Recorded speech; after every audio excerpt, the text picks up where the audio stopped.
રાજકોટ અને જૂનાગઢ હાઈવે પર જેતલસર ગામ નજીક આવેલા વ્રજવાટિકા હોટેલમાં આજે ભીષણ આગ લાગતા અફરાતફરીનો માહોલ સર્જાયો હતો।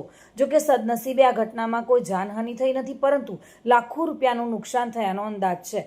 પ્રાપ્ત વિગતો મુજબ જેતલસર નજીક આવેલી વ્રજવાટિકા હોટેલમાં આજે એક પરિવારનું કંકુ પગલાનું જમણવાર હતું, જ્યારે એક પરિવારના લગ્ન પ્રસંગનું આયોજન કરવામાં આવ્યું હતું। અચાનક હોટલના એક ભાગમાં આગ ફાટી નીકળી હતી અને જોતજોતામાં આગે વિકરાળ સ્વરૂપ ધારણ કર્યું હતું।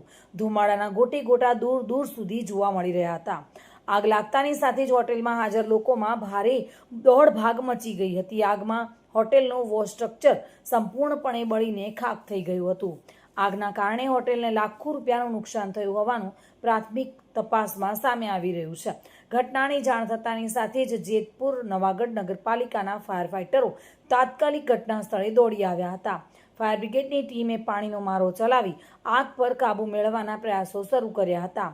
લાંબી જહેમત બાદ આગને વધુ પ્રસરતી અટકાવવામાં સફળતા મળી હતી।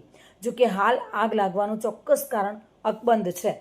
પોલીસ અને ફાયર વિભાગ દ્વારા આગ લાગવાના કારણની તપાસ હાથ ધરવામાં આવી છે।